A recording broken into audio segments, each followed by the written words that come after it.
So the first speaker is Brett, who's going to talk about 200 Saturnian from the work that has been doing over the past 6 years, I think, with CFHT. So Brett, please take it away. Hello, everyone. So I'm going to talk today.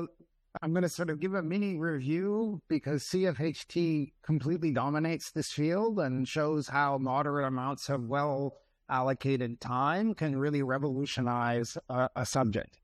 And this has really been spread across the collaboration of workers in France and Taiwan and Canada. So just a reminder, so all planets have regular moon systems that are, to Venus, that are in close and or orbit in the equatorial plane of the planet. They're believed to have formed in a circumplanetary accretion disk. In close, they're often related to the planetary rings at the inner edge. And dynamically, as you move away from the planet, the dynamical dominance of the equatorial plane of the planet decays as 8 to the minus 7 halves as the planet begins to look round. You go out, solar perturbations dominate. That's where you find the irregular moons, and they get cut off. And you might say how far out you can go, and it's the Hill sphere, which from the restricted three-body problem, basically, which is telling you how far out you can have stable orbits. If you project them in opposition onto the sky, here are the 4 giant planets seen from Earth at opposition. They're a few degrees in radius. And from dynamical studies, we know that we expect to find moons at semi-major axes out to about half of this, because on very long time scales, the solar perturbations eventually strip them away. So historically, there were 10 all around Neptune, Saturn, and Jupiter. Just dreams to have. And so here's a plot of these 10, and I'm going to show a lot of plots like this, so let me orient you. This is a beautiful example of how a cleverly chosen presentation plotting way can get a lot of information across. So here are these 10 historical satellites. The bottom half plane is irrelevant. It's a polar plot. The distance of a moon symbol from the origin is telling you its semi-major axis in a fraction of the Hill sphere. So you see they cut off at about a half. What looks like error bars are the pericentric to apocentric variation during an orbit. The polar inclination from the right-hand axis is telling you the orbital inclination of the moons. And the size of the symbols is proportional to the log of the radius. So piles of information in one glance.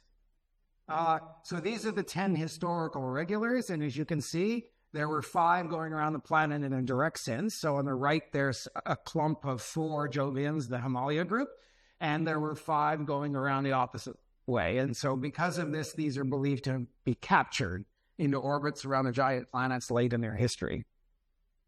Uranus didn't have any in the pre-CCD era. Once CCDs came along and we can go deeper, there were 2 discovered around Uranus with 7 arc-minute field of view cameras. This was at Palomar. And so all the giant planets have them. Where did they come from? Well, the capture ideas were pretty unconstrained with a sample of 10. They all relied on the idea that objects would be near the planets and be captured into orbit around them.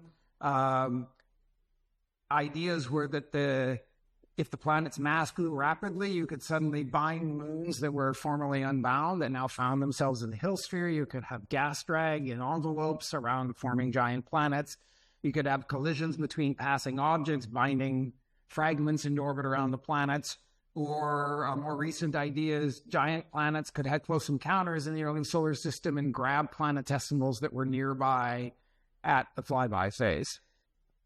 So these irregular moons have basically all been found in the CCD era now by number. It's a combination of depth and area, unsurprisingly. A useful thing to understand is that the nightly motion of the moons relative to the planets is very small compared to the retrograde motion of the entire system. So during a night or a week, basically the entire system moves rigidly across the sky, the moons maintaining their offsets.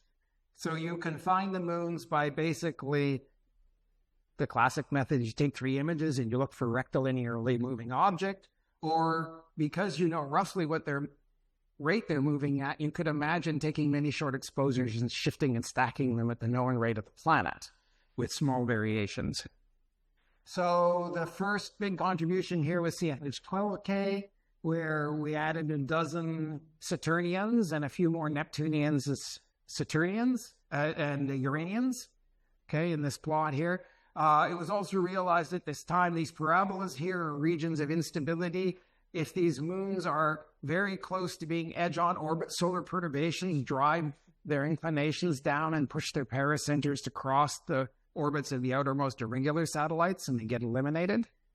And the other thing that became clear is it was generic that these systems have clumps of moons with small orbital dispersions, and that seems to favor collisions of 100-kilometer parent, collisional destruction of 100-kilometer parent objects to produce fragments that we see today in these kinds of clumps.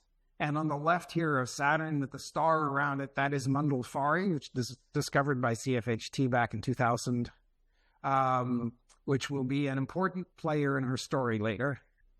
So post that work, modeling showed, I'll come back to this slide later, because of the small volume and the orbital speeds, this is the most collisional environment in the solar system. These moons run into each other with much higher frequency than asteroids run into each other in the asteroid belt, and they have collisionally degraded by at least a couple of orders of magnitude over the age of the solar system.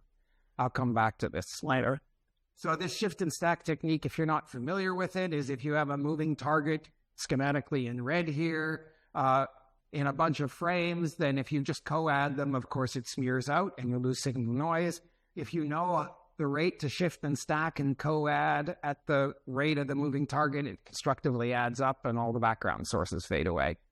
So this is an example of a sequence of recombined rates that show that this moon is moving roughly at this rate and at this direction. And it's right consistent with moving with Saturn.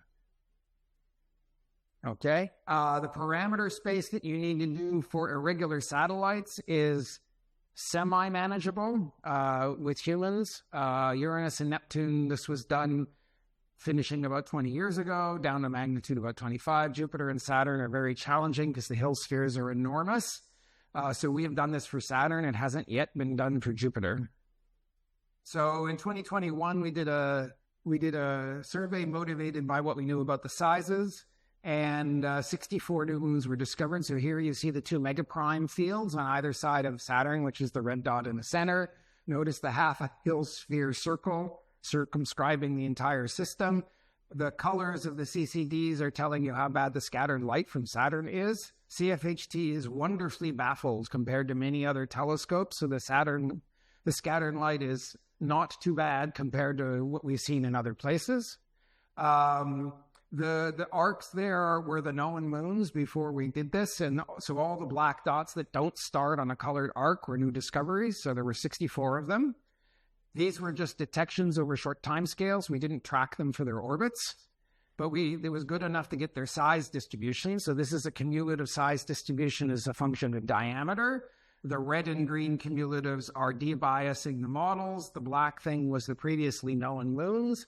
And we had the hint that it was turning up, and this work confirmed that beyond the previous completion limit, we were pushing down and seeing a slope of this size distribution, which is much steeper than the collisional equilibrium slope, which is a standard result in collisional physics. So the purple shallower equilibrium slope line there, which applies for Jupiter, I won't go into that today, there was a population that was much steeper. And in the solar system, you see this in fresh collisional families. When there's a collision, you produce a size distribution which tends to be much steeper than this equilibrium slope. And over time, as these objects self-collide with each other, it grinds down to this equilibrium slope.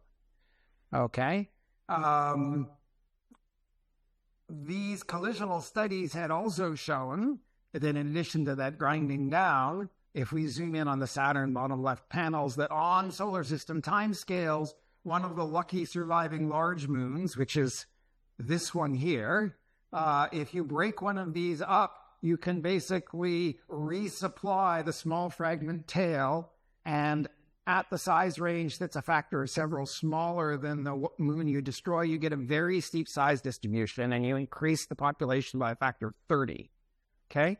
And so we actually thought that what we were seeing here therefore was the evidence that Saturn has had a recent collisional event which has destroyed a moderately sized moon that survived up until now.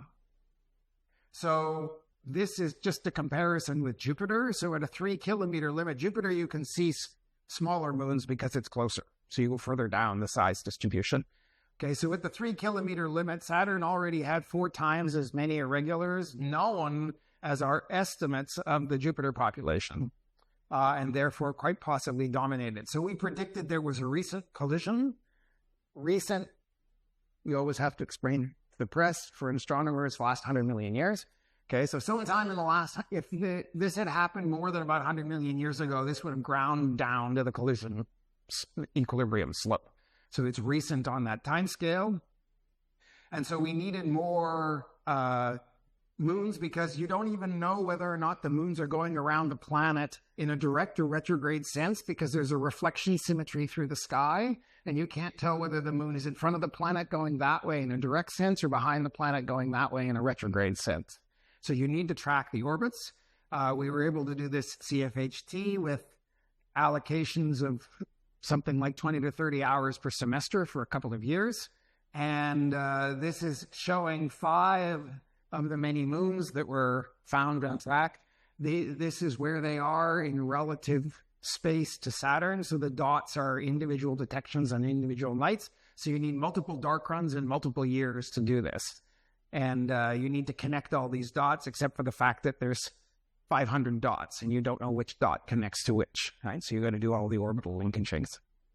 Okay, the result of that was, in the case of Saturn, the 2 direct groups that had previously discovered got subgroups. So here, this is one of the groups here where there's a bunch with common inclination, and you can't even see because they're right on top of each other. There's 5 very small moons right on top of Kiviak, which is thought to be a collisional fragment as well. And in the retrograde Saturnian space, it turns into a very broad mess. Curiously, Phoebe, the largest irregular in the system that's been known for 130 years, is isolated, remains isolated, and doesn't seem to have a nearby collisional family. Okay? This object here, Mundalfari, which I mentioned earlier, appears to be the center of a family here. And when you look at this, you might say that the boundaries would appear to be completely arbitrary. But in fact, if you look only in that inclination range, the purple here, the size distribution is incredibly steep. It's differential d to the -6. You go factor of 2 smaller, 64 times as many moons. So this is typical of asteroid families, a slope that steep. So we decided to push even fainter to see if we believe this. So the collision is now confined to a particular subpart of the retrograde inclination space around this moon. So we pushed with 2022 to 2024, more megacam time. The prediction would be that if this steep slope continues, as we push smaller, almost all of the new discoveries should be in that part of the orbital space, and in fact they were. So these black squares are the best orbits from the new discoveries, showing that they do indeed cluster preferentially in this space over here on your left. And also there are small members in these prograde groups near these already emerging collisional subgroups. So the implication is this would seem to indicate that the irregulars we see today are by number completely dominated by collisional fragments of moderately sized moons that were initially captured.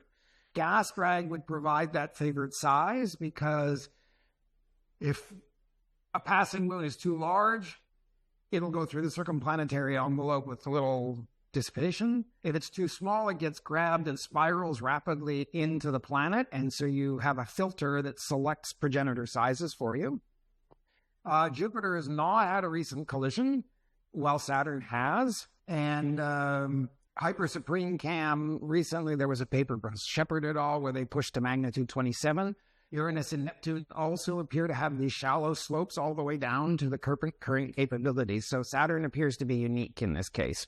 Again, the Q program, the Q capabilities of CFHT and the ability to get with confidence observations every dark run on the nights that are good makes CFHT vastly more successful than Subaru, okay, because of the ability to get these time-critical observations through this kind of orbital linkaging.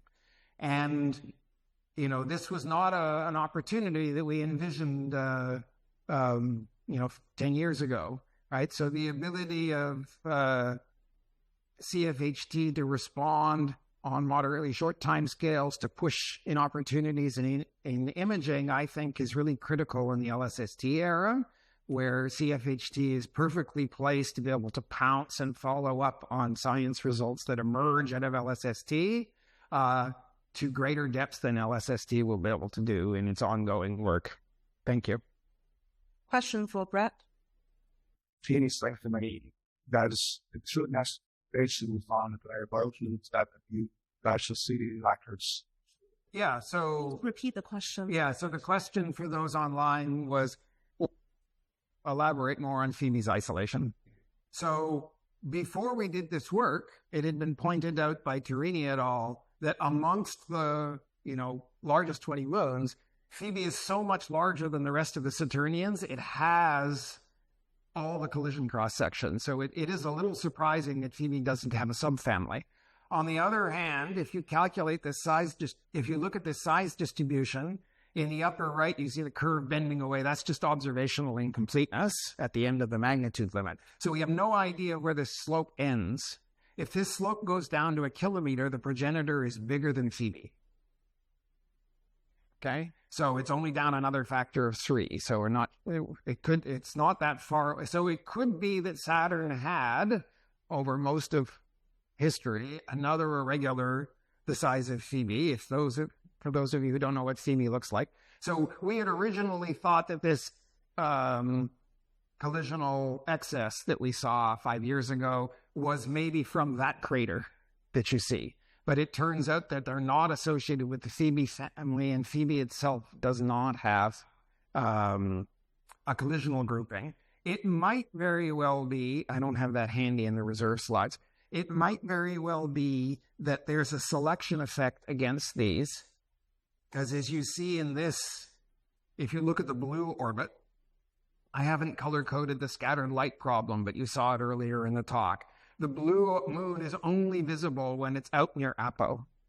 Okay, so there are moons that are continuously diving in and getting lost in the glare of the planet. You only get them if you see them near Apo Center. And we have quite a number of moons like this that we're seeing in archival observations once or twice when they were lucky. But those other programs, unlike CFHT, were not repeating every dark run for a couple of years, at which point you're going to find them. So I don't know how strong that selection effect is, but those are contributing factors. Any other questions for Brett? I'll take one maybe. So how you think the LSST coming along, say maybe in a month, would affect this kind of study, and how what you learn from the CFHT work would impact our So LSST, because of its magnitude depths, is going to contribute relatively little to this topic. Okay. So basically, at 24.5, we're already going to 26, 27. So the only planet where that's not true is Jupiter, due to its very large staple region around the planet. And it's already been known multiple times. So LSST is probably going to find another dozen, maybe, Jovians. And the size, the estimated population here, as you can see, is there's 400 Jovians, bigger than 1 kilometer. So it'll be a relatively small, it's just not going deep enough. It would take a dedicated sub-project on LSST. Okay, if there's no more question for Brett, let's thank the speaker again.